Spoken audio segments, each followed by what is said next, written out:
¡Salud!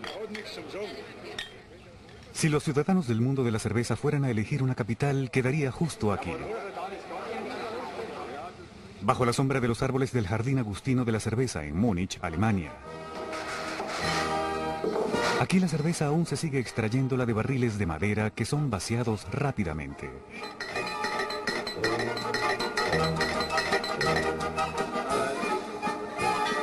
Hasta que los empleados, en muy buena forma, literalmente ruedan el barril una vez más. Vengo en un momento. Para los camareros y camareras que cargan hasta 12 jarras de 1 litro al mismo tiempo, es realmente todo un ejercicio. Pero para los clientes es hora de una manera única de paz y alegría que se encuentra solo en el Jardín de la Cerveza. Los habitantes de la zona la llaman gemütlich. A la salud de todos. Salud, amigo. Es estupendo tomarse un receso durante el día y sentarse aquí a beber la mejor cerveza del mundo. Salud, amigos. A través de los siglos, la cerveza ha sido y continúa siendo muchas cosas. Una bebida para celebrar, un lubricante social, un tónico al final de un día difícil, incluso una valiosa fuente de nutrición. Pero la cerveza no se da por sí sola. Surge de una mezcla audaz de ciencia, sudor e imaginación. La fábrica de cerveza de Saint Louis tiene la capacidad de producir 119 litros por barril, que equivalen a 5.000 millones de cervezas de 385 mililitros cada una. Es una gran fábrica, no queda la menor duda. Pero a pesar del tamaño de la fábrica, los cerveceros solo están produciendo cerveza, o sea, convirtiendo los granos de cebada en una bebida carbonatada de bajo contenido alcohólico. El primer ingrediente de la receta es la cebada germinada.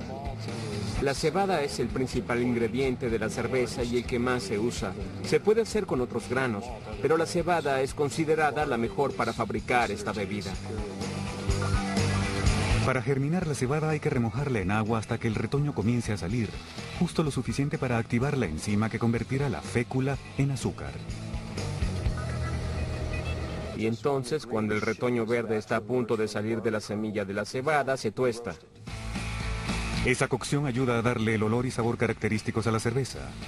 También detiene el proceso de conversión del azúcar, que luego se reanudará bajo condiciones mucho más precisas en la destilería.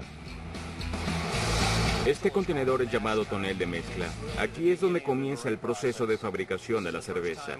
Aquí es donde mezclamos por primera vez el agua y los granos. Y el propósito de este tonel es el de mezclar la cebada con el agua y comenzar el proceso de extracción de las féculas y sabores de la cebada. Comenzamos alrededor de 40 grados centígrados. Y entonces lentamente aumentamos la temperatura para aprovechar al máximo la conversión de la enzima de fécula a azúcar. ¿Y por qué esto es importante para nosotros? Porque el azúcar es lo que la levadura convertirá en alcohol y en dióxido de carbono durante la fermentación. La levadura de la cerveza no puede usar solamente la fécula, se alimenta más bien del azúcar. En la receta de la Budweiser, la cebada germinada se combina con otro grano no germinado, el arroz, que también es usado por el azúcar que contiene y para aligerar el sabor de la cerveza. Luego de que la cebada ha producido toda su preciosa azúcar, realiza un último sacrificio. Sus cáscaras forman un filtro perfecto para llevar hasta la caldera la mezcla espumosa y azucarada que ahora recibe el nombre de mosto. Como pueden ver, hierve con mucha fuerza. Se usa mucho vapor en este proceso para hacer que la mezcla hierva. El proceso dura poco más de 1 hora. Y mientras tanto, aquí ocurren cosas muy importantes. Para empezar, estamos esterilizando la mezcla con el calor. La mezcla también adquiere color mientras se hierve. Y se comienza a precipitar y a extraer del mosto parte de la proteína que más tarde, durante el proceso, puede causar que la cerveza se enturbie. Y es mientras se hierve la mezcla que los cerveceros añaden el ingrediente con el sabor característico de la cerveza, el lúpulo. Una planta picante y aceitosa que florece todo el año y que es conocida como Humulus lupulus, pariente de la cannabis y que le da ese toque amargo crucial para la cerveza. Mucha gente no sabe que el lúpulo es de hecho una flor de una planta muy antigua y que está lleno de sabor, que es muy característico por su aroma y porque es amargo. El lúpulo es el condimento de la cerveza. En la Anheuser-Busch, los maestros cerveceros prueban los diferentes lúpulos preparando un té especial. También cuecen un té de arroz y el agua que se va a utilizar. Además, prueban las varias etapas del mosto hasta que se convierta en cerveza. Esta sabe bien. Una vez que el mosto hervido se filtra, está listo para dejar la fase caliente de la preparación y pasa a la fase fría, en la que comenzará la fermentación. Primero el mosto caliente pasa por una tubería hasta este refrigerador, una especie de radiador gigante en el que 638 placas de metal refrigeradas enfrían la mezcla rápidamente. Esto es crucial para mantener el mosto libre de bacterias contaminantes a las que les encantaría alimentarse con toda esta azúcar. Pero ese alimento es reservado para una invitada muy especial, la levadura. Sin levadura no existiría la cerveza. La levadura es de hecho un organismo viviente y obtiene su energía de la fermentación del azúcar. Son organismos de una sola célula que consumen el azúcar y la convierten en alcohol y en dióxido de carbono. Así como el alcohol le da vida a la cerveza, el dióxido de carbono le da la efervescencia. Y todo eso ocurre aquí. Esta es nuestra bodega de fermentación primaria. Aquí tenemos 37 contenedores que albergan unos 693,000 litros de cerveza cada uno. Llenamos unos 5 de estos contenedores al día y se mantienen a una temperatura controlada que es específica y constante. Usamos glicol para ayudar a enfriar el fermentador durante esta fase. El glicol está a 1 grado bajo cero y tenemos un control muy preciso de eso para asegurarnos de que el tanque se mantenga a más o menos 0,1 grados de la temperatura fijada. Este sistema de enfriamiento compensa la gran cantidad de calor producido por la fermentación. Contamos con mucha tecnología para que nos indique lo que está ocurriendo. Tenemos transmisores de temperatura, monitores de crecimiento de la levadura y otros sistemas parecidos. Pero lo más importante es el sabor de la cerveza. Un trabajo difícil, pero los cerveceros de todo el mundo están dispuestos a cumplir la tarea. Y en este punto del proceso, la levadura se ha duplicado o triplicado en cantidad. Esa levadura será eliminada durante el proceso de filtrado. Luego de que la levadura cumple su trabajo de 5 a 7 días, el líquido es bombeado a uno de los 378 inmensos tanques de almacenamiento en las heladas bodegas de la cervecería. Cada uno de estos tanques almacena 462,000 litros y la cerveza estará almacenada aquí por 21 días. Y durante todo ese tiempo se estará desarrollando el sabor de la bebida. Luego se añeja y ocurre la carbonación natural. Luego de los 21 días de almacenada a presión en las bodegas de añejamiento y de un último filtrado, la bebida dorada y fermentada recibe finalmente el nombre de cerveza. Pero la presión continúa, ya que el producto es bombeado en contenedores al vacío. Latas, botellas y el venerable barril de 114 litros. La cerveza es extraída de la bodega 19, en donde se almacena el producto terminado. Y luego se distribuye por una bomba que se encarga de llenar los barriles, desde abajo hacia arriba, para que queden completamente llenos. Esta máquina puede llenar 1000 barriles por hora. Realmente es una gran cantidad de cerveza, pero los barriles solo representan el 10% del volumen de ventas de la Anheuser-Busch. La mayor parte del líquido pasa al carrusel de botellas, que puede llenar hasta 1300 por minuto, y la increíblemente rápida máquina que es capaz de llenar hasta 2000 latas por minuto. Eso equivale a 5 empaques de 6 latas cada segundo. Cuando se abre una de estas botellas, se levanta la tapa de miles de años de historia de fabricación de cerveza. No obstante, nadie sabe cuándo se destiló la primera cerveza.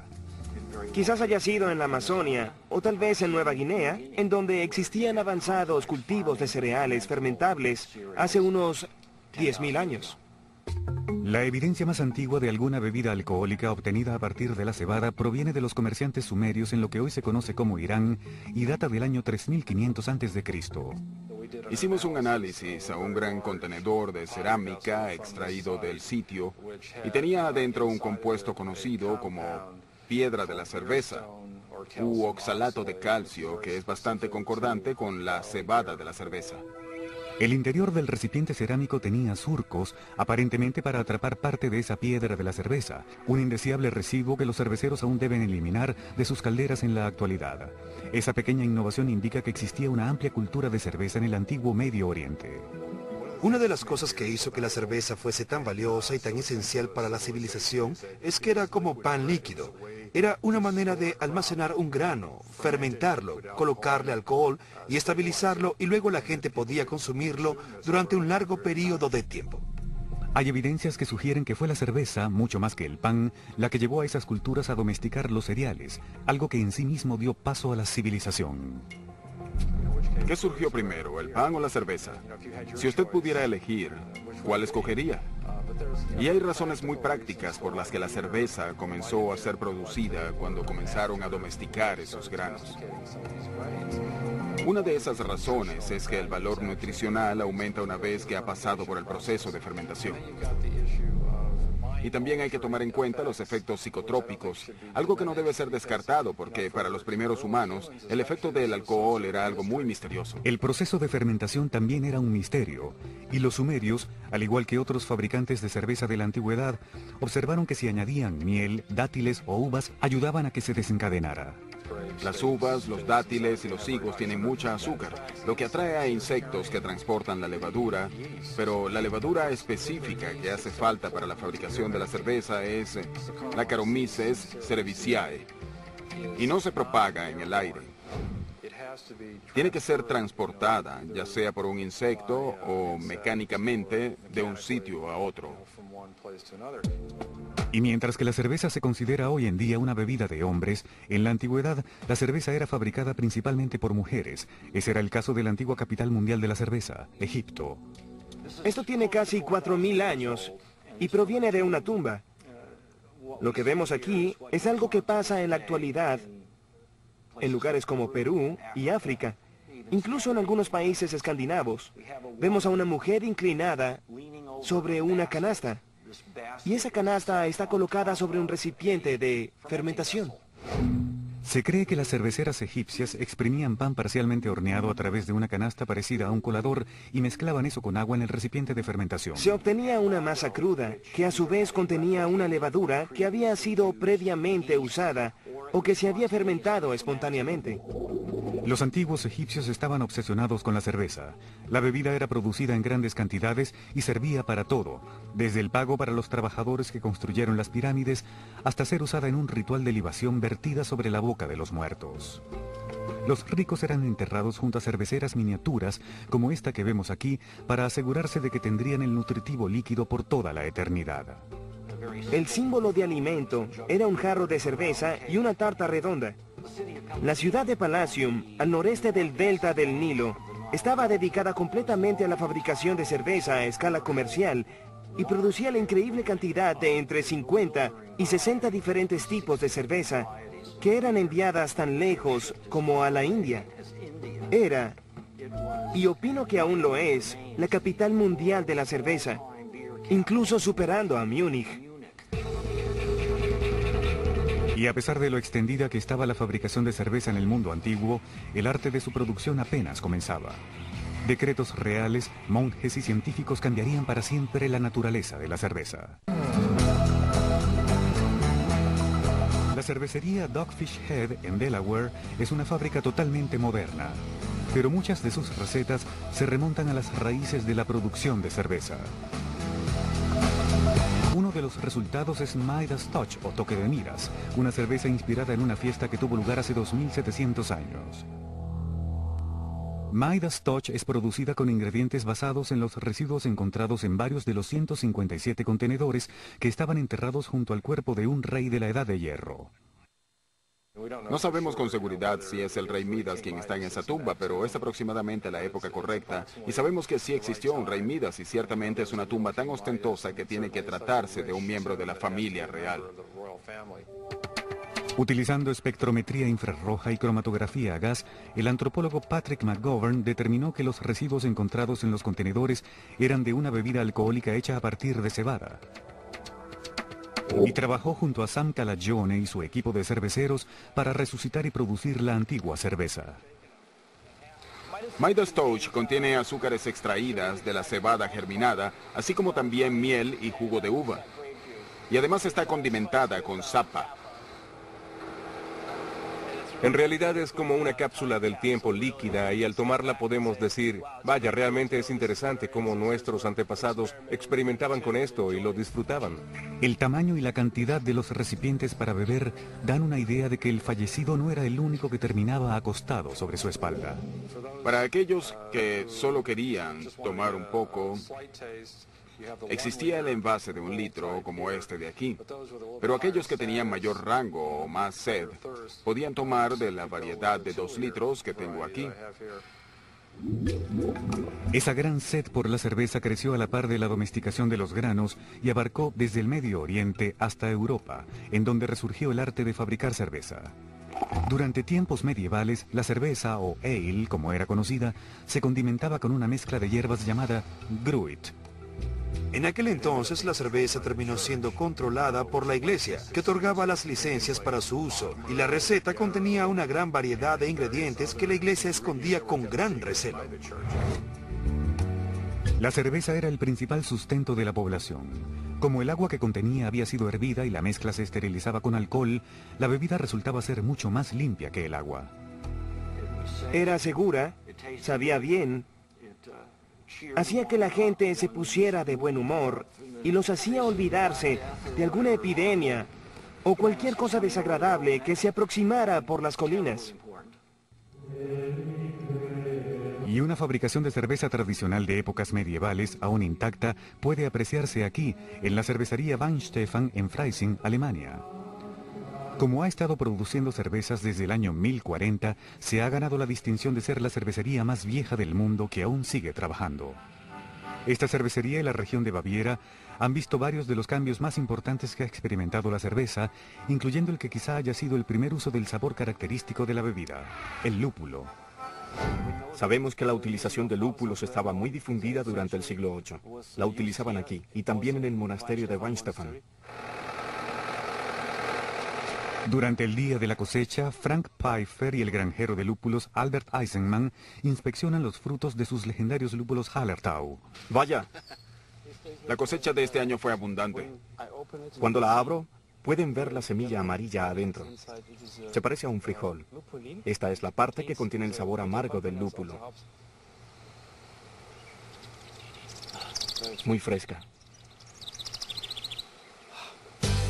La introducción de los lúpulos en la receta revolucionó la fabricación de la cerveza.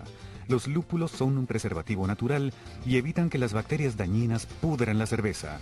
Gracias a los lúpulos, los cerveceros podían contar con algo más que el alcohol para hacer que su producto durara.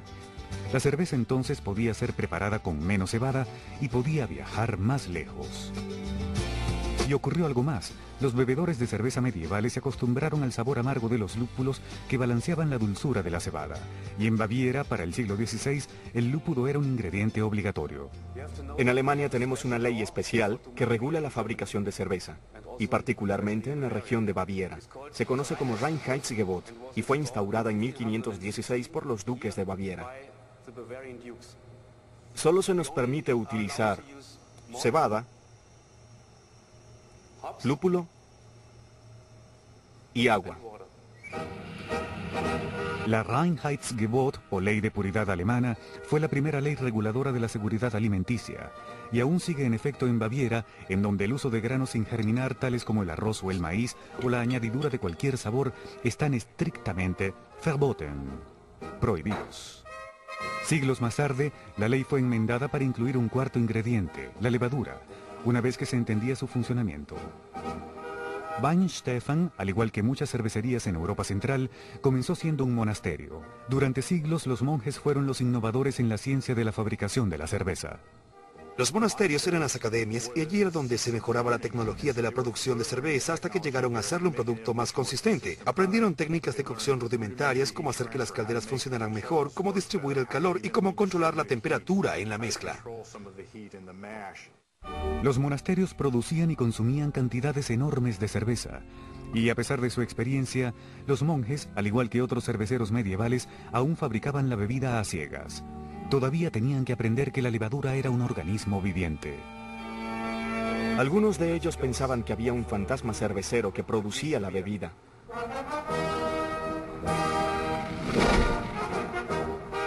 A comienzos del siglo XV, los cerveceros de Baviera y los bohemios comenzaron a almacenar en frío sus cervezas. Utilizaron cuevas alpinas o bóvedas llenas de hielo, y con el tiempo comenzaron a notar un cambio en sus cervezas. Cuando colocaron los barriles en las bodegas, la cerveza adquirió con el tiempo un sabor mucho más suave, y lo que ocurrió fue que la levadura lager solo reacciona en temperaturas frías, y cuando pudieron aislar esa levadura lager y la reprodujeron, terminaron creando una cerveza con mejor sabor, y que no tenía tantos elementos frutales como la ale. Y así nació la lager, que aún sigue siendo el tipo de cerveza más popular del mundo. Mientras que la levadura ale es un organismo que se fermenta en la superficie a temperaturas tibias, unos 22 grados centígrados, la levadura lager se fermenta en el fondo del recipiente y solo crece en temperaturas frías de unos 4 grados centígrados. Para mediados del siglo XIX, el sabor más fresco del estilo lager dominó las cervezas de la Europa continental. Sin embargo, en las islas británicas, las cervezas tipo ale de sabor más fuerte dominaban la preferencia del público y así sigue siendo en la actualidad. Y tanto en el continente como en Gran Bretaña, la tecnología y la ciencia de la fabricación de cerveza se volvieron más precisas. Los termómetros permitían mantener temperaturas constantes durante la mezcla y la fermentación. Y el hidrómetro les permitía a los cerveceros controlar los niveles de azúcar o de gravedad. Al finalizar el día debemos monitorear los niveles y tomaremos una medida y el azúcar flotará en este tubo. Y mientras más azúcar haya en el mosto, mayor potencial de alcohol tendrá la bebida. Entonces, cuando tomamos la medida y en la mezcla hay una gran cantidad de azúcar, esto llega a un nivel bastante alto. Y cuando termina la fermentación, cuando el azúcar se ha convertido en alcohol, esto comienza a descender. En 1842, en el pueblo bohemio de Pilsen, la nueva levadura que fermentaba en frío y hornos más modernos para cocer con más precisión la cebada, dieron paso a un nuevo tipo de super lager, una nueva cerveza dorada conocida como Pilsner, que con el tiempo sería muy popular en todo el mundo. La cerveza Pilsner, que es de la familia de las lagers, fue el resultado de toda la tecnología que se desarrolló en el siglo XIX. El color de esta cerveza proviene de los granos de tonalidades muy ligeras y también del control de temperatura que los cerveceros comenzaron a aplicar a finales del siglo y a escala industrial. Esa cerveza dio origen al estilo Pilsner norteamericano que mucha gente disfruta hoy en día. La cerveza estadounidense es fuente de grandes controversias, pero hay algo que está muy claro. En el siglo XIX los cerveceros de Estados Unidos cambiaron la industria para siempre. El largo y a veces tempestuoso romance de Estados Unidos con la cerveza comenzó en 1620. En las aguas cerca de la costa de Plymouth Rock, cuando los pasajeros del barco Mayflower hicieron un descubrimiento sorprendente.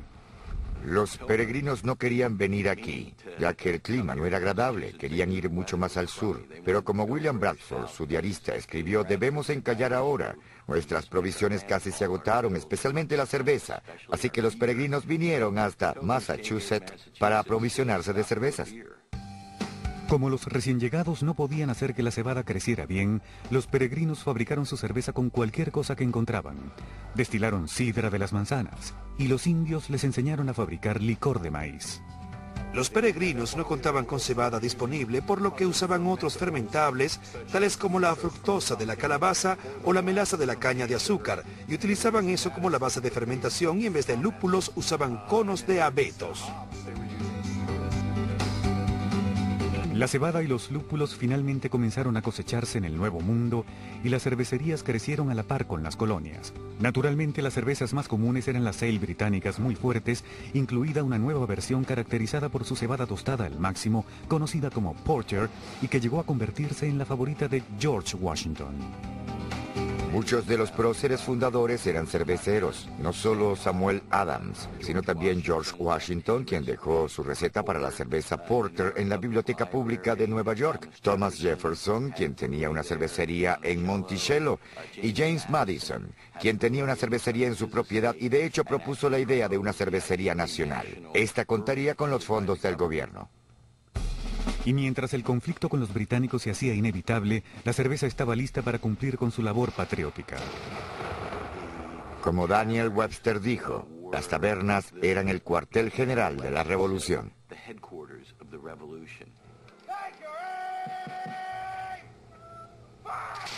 Cuando los hijos de la libertad querían tener una asamblea, la manera en la que atraían a la gente era ofreciendo una fiesta, de la misma forma en que hoy en día se reúne un grupo de personas con el mismo propósito.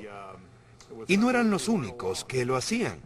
La milicia de varios pueblos instauraron un día de entrenamiento, pero la gente no acudía a esos llamados y cuando decidieron tener un barril de cerveza para después del entrenamiento, la gente comenzó a asistir en mayor número. ¡Fuego! Las cervezas ale inglesas de la era revolucionaria comenzaron a perder terreno frente a un nuevo movimiento cervecero estadounidense que comenzó en el año de 1830 y que estaba influenciado por los alemanes y los checos y su avanzada tecnología de fabricación de cervezas. Esos nuevos inmigrantes trajeron consigo las técnicas cerveceras del viejo mundo y gradualmente las llevaron cada vez más hacia el oeste. Detroit, Chicago, Milwaukee, St. Louis e incluso Golden, Colorado. A mediados del siglo XIX surgieron de las nuevas cervecerías una serie de descubrimientos que abrieron paso a la nueva era de fabricación de cervezas. Pero primero surgió la refrigeración comercial, que utilizaba amoníaco licuado para mantener el hielo congelado indefinidamente. De repente,